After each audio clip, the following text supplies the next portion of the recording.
విజయోత్సవ సభ అంటే ఏంటి అంటే నాకు తెలియగలుగుతున్నానండి. విజయోత్సవ సభ అంటే ఏంటి? ఇప్పుడు ఎలాగో అనంతపురంలో కూటమి ప్రభుత్వం ఒక విజయోత్సవ సభ జరగబోతుంది. సూపర్ 6 పథకాలు సూపర్ హిట్ అయ్యాయి, అన్నీ మేము చేసేసాం. కాబట్టి మేము విజయోత్సవ సభ చేసుకోవడానికి మేము అర్హులం, మేము విజయం సాధించాం అని చెప్పుకోవడానికి మేము అర్హులం అనే కదా. అసలు విజయోత్సవ సభ అంటే ఏంటో చెప్తాను నేను. వీళ్ళు అసలు దానికి అర్హులా కాదని చెప్తాను. ఫస్ట్ అయితే కనుక లైక్ చేయండి. యావత్ మొత్తం తెలుగుడికి మొత్తం ప్రతి ఒక్కరికి తెలియాలి. అది మీ బాధ్యత. లైక్ చేయడం, లైక్ చేస్తే ఎక్కువ మందికి ఇన్ఫర్మేషన్ షేర్ అవుతుంది, నాకు మోటివేషన్ ఉంటుంది. ఫస్ట్ అయితే లైక్ చేయండి. కొత్తగా మన ఛానల్ చూస్తే పక్కాగా సబ్స్క్రైబ్ చేయండి. మీ అమూల్యమైన అభిప్రాయాన్ని కామెంట్ రూపంలో తెలియజేయండి. విజయోత్సవ సభ అంటే ఏంటో ఖచ్చితంగా కామెంట్ రూపంలో తెలియజేయండి. విజయోత్సవ సభ అంటే కనుక ఒక రేసులో, ఒక పరుగు పందులో పాల్గొన్న ఒక యువకుడు ఆ పరుగు పందు 800 మీటర్లు కావచ్చు, లేదా 5km కావచ్చు, లేదా 100 మీటర్లు కావచ్చు, ఎన్నైనా కానీ ఆ పరుగు పందులో పాల్గొన్నవాడు కడకెళ్ళి అందరికన్నా ముందెళ్ళి అన్నీ కంప్లీట్ చేస్తే అప్పుడు అతను విజయం సాధించినట్టు. అంతేగా, విజయం అంటే అంతే కదా. లేదు, ఓ పరీక్షలు రాస్తున్న విద్యార్థి అన్ని పరీక్షలు అన్ని సబ్జెక్టులు అంటే 6 సబ్జెక్టులు ఉంటే కనుక, రాయడానికి 6 సబ్జెక్టులు ఉంటే కనుక 6 సబ్జెక్టులకి 6 సబ్జెక్టులు ఉత్తీర్ణుడైతే, పాస్ అయితేనే అతను విజయం సాధించినట్టు, అతను విజయోత్సవ సభ చేసుకోవడానికి అర్హుడు అన్నట్టు. అంతేనా? కానీ కొత్తగా ఆంధ్రప్రదేశ్లో విజయోత్సవ సభ ఎలా కూడా నిర్వహిస్తారని నాకు అర్థం కాదు.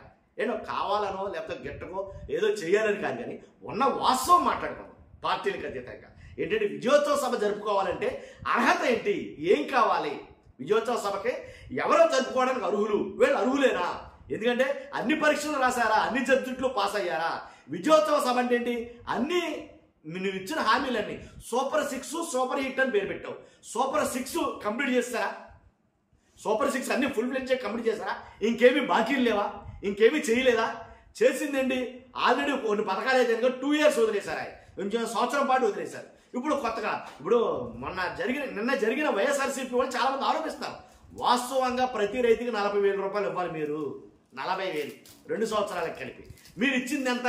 5,000 అని అన్నారు. కాబట్టి 7,000. కాబట్టి అంటే ఒక సంవత్సరం ఎగ్గొట్టేశారు కదా. మరి అలాంటప్పుడు ఎలా మీరు విజయోత్సవ సభ జరుపుకుంటారు అని మాట్లాడతారు. నన్ను అడిగితే కనుక ఇంకా చేయాల్సిన పథకాలు చాలా ఉన్నాయి. ఇప్పుడు ఏదైతే నిరుద్యోగ భృతి అన్నారో ఇచ్చారా? నిరుద్యోగ భృతి అన్నారు, ఇచ్చారా? ఇవ్వలా. కాబట్టి ఇలాగా కొన్ని అయితే ఉన్నారు. ఏదైతే మహిళకు 1,500 రూపాయలు చెప్పిన, ప్రతి మహిళకు 1,500 రూపాయలు చెప్పిన ఇస్తామన్నారు. నెలకు 1,500. 18 సంవత్సరాలు దాటిన ప్రతి మహిళకి నెలకు 1,800 రూపాయలు ఇస్తామన్నారు. 1,500 రూపాయలు ఇచ్చారా? కాబట్టి అలాంటప్పుడు కొన్ని చేసి కొన్ని చేయకుండా మొత్తం మన నోట్లోంచి వచ్చిన ప్రతి హామీని నిలబెట్టుకున్నాం మనం అని గర్వంగా చెప్పుకున్న రోజున విజయోత్సవ సభ నిర్వహించాలి. మరి ఏదది? మరి అలాంటప్పుడు ఇది విజయోత్సవ సభ ఎలా అవుతుంది? అన్ని ఫుల్ఫిల్ కాలేదు కదా, ఇంకా కొన్ని చేయాల్సినవి ఉన్నాయి కదా. చేయకుండానే విజయోత్సవ సభ అని అనుకోవడం ఎంతవరకు కరెక్ట్? మీరు ఇచ్చినవి ఏంటంటే కనుక గ్యాస్ బండ్లు ఇచ్చారు, తర్వాత తల్లికి వందనం ఇచ్చారు. ఇలాగా కొన్ని మీరు ఇచ్చినవి మాత్రం ఏదైతే రైతు భరోసా అన్నారో మొత్తానికి ఎలాగైతే ఇచ్చారు. ఇలాగ కొన్ని అయితే ఇవ్వడం అయితే జరిగింది, కానీ అన్నీ ఇవ్వలేదు కదా.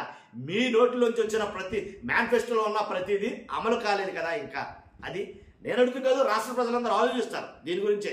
ఏంటబ్బా మొత్తం అన్ని ఇచ్చేసారా ఏంటి? ఇచ్చేసామని చెప్తున్నారు కదా. ఏది మహిళలకు 1,500 అన్నారు కదా, ఏది నిరుద్యోగ భృతి 3,000 అన్నారు కదా, ఏది 20 లక్షల ఉద్యోగాలు అన్నారు కదా, ఏది? ఇలా అడుగుతారు ఖచ్చితంగా. కాబట్టి అన్నీ ఇవ్వాలా మనం. కాబట్టి అన్నీ ఇస్తే విజయోత్సవ సభ 5 ఏళ్ల తర్వాత చేసుకోవాలి. అన్నీ ఇచ్చేస్తే కనుక 5 ఏళ్ల తర్వాత ఎందుకని అంటే కనుక అప్పటి వరకు పడుతుంది. మీరు చెప్పినవన్నీ అమలు చేయాలంటే నాకు తెలిసి 5 ఏళ్ళు పడుతుంది. దాంట్లో ఎలాంటి డౌట్లేదు. చూస్తున్నా మీరు అందరూ కూడా. మీ అభిప్రాయం కామెంట్ రూపంలో తెలియజేయండి. విజయోత్సవ సభ అంటే ఏంటో నాకు తెలియదు, మీరు చెప్తారని. కాబట్టి ఖచ్చితంగా కామెంట్ రూపంలో తెలియజేయండి. ఫస్ట్ అయితే లైక్ చేయండి. Thank you very much.